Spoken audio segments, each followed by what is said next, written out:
And now it's time for the closing interview recap. And for this, I very much welcome Shan Sherwan Hussein here on the stage with me. She's one of the 64 advisors to this year's W7 Dialogue, who developed the demands and recommendations we will hand over to G7 President tomorrow. So, Shan, I'm very happy to have you here. And she's one of the advisors that has traveled the longest, really. She came from Iraq just the day before yesterday.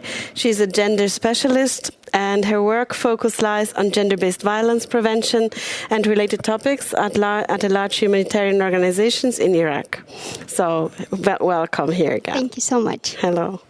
Shan, what were your impressions of the event today? Was there a highlight you want to mention, or please? Yeah, I don't want to be that person who says the whole event was wonderful and everything was a highlight, but it was truly empowering, and it was wonderful to be at the presence of all of these wonderful and amazing women and men who are supporters and allies as well of women and our cause.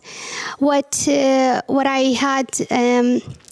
loved about it is we talked about a lot of different crises, conflicts, war, climate change, COVID and recovery of COVID. And it was easy to see that these conflicts that we're talking about and crises that we're talking about don't have boundary, unlike the states, unlike the countries that we're talking about, that we think this is a specific issue for a specific nation.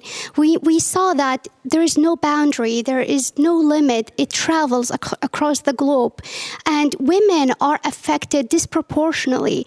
And what we did throughout working on the communique and our recommendations, we all kept this in mind, and we were a diverse group of women all over the world working on these recommendations, all of us having different experiences and bringing it to the table, making sure that we are reflecting them. So it was easy to see all the wonderful work, the empowerment, the passion that the women had for their causes to come through this summit. And I'm just truly humbled and honored to be surrounded by this much energy and passion towards women's cause. Thank you, Shan. So great to hear all of this. And I know also that it was a great bunch of work the last months to develop this communique and to summarize the demands and to come to a common ground together, right? Because, as you said, it was also important for the W7 presidency, in fact, to have a lot of people from the Global South also being part of this whole dialogue. So this is really important. But if you think of the communique and the demands, maybe also of your working group or so, and also maybe regarding what we've heard today or so, maybe if you can mix this, which demands or which key demands would you like to emphasize here?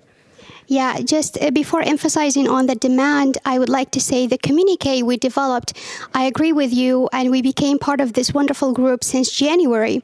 But what we brought to the table was our pain, our sorrows, when we decided to speak up, when we weren't allowed to speak up, when we decided to have a chair on the table, have a say in different meetings. We brought all of that back experience that we have had throughout our lives and the barriers that we have broken and poured it into this communique. So it was a product of so much experience, rich experience, that we were able to bring it together. What I noticed throughout the day we were talking about, and it's funding. It's clear that funding is one of the issues. When funding was cut for COVID, during COVID time, women and girls got affected. When we're talking about funding not being allocated to feminist organizations, this affects our work on the ground. So it's really important that we go back to the importance of funding, dedicating and allocating funding, especially the additional 2% for a COVID recovery, as well as 50% of the 100 billion to women-led organizations and going towards the cause of women.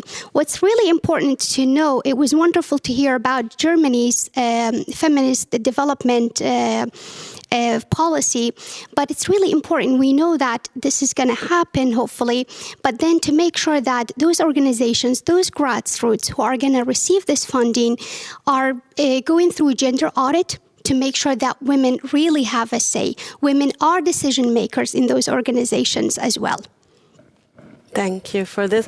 We also made sure, or I think also in our discussions with the whole advisors and in the working groups, to make sure that these are smart demands. You mentioned several numbers, so this is very, I think, kind of easy to grasp, and to see and to work on this. So this also goes to the G7 leaders.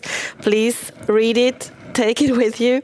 And now wrapping up, what are your expectations of the summit tomorrow? We have this handing over to the G7 President and Chancellor, Olaf Scholz. So what are your expectations towards this? Well, from today's event, the bar is set really high. So I believe that tomorrow is going to be another wonderful day full of concrete, smart goals directed at the G7 presidents. And as you said, I do truly expect that they will read it and implement it. What I want to say is we are here from both the Global South and the Global North. Please talk to us. Please let us know if you need advice. We are here. We have gone through it. I've grown up in poverty, in war, and I do understand what it means when you don't receive support and when you receive support, and how to empower women. So if there's questions, don't make the decisions on your own tables. Come to us, ask us. We would be more than happy to share our experiences and the lesson learned with you. Thank you so much. A grand round of applause for Shan. Thank you so much.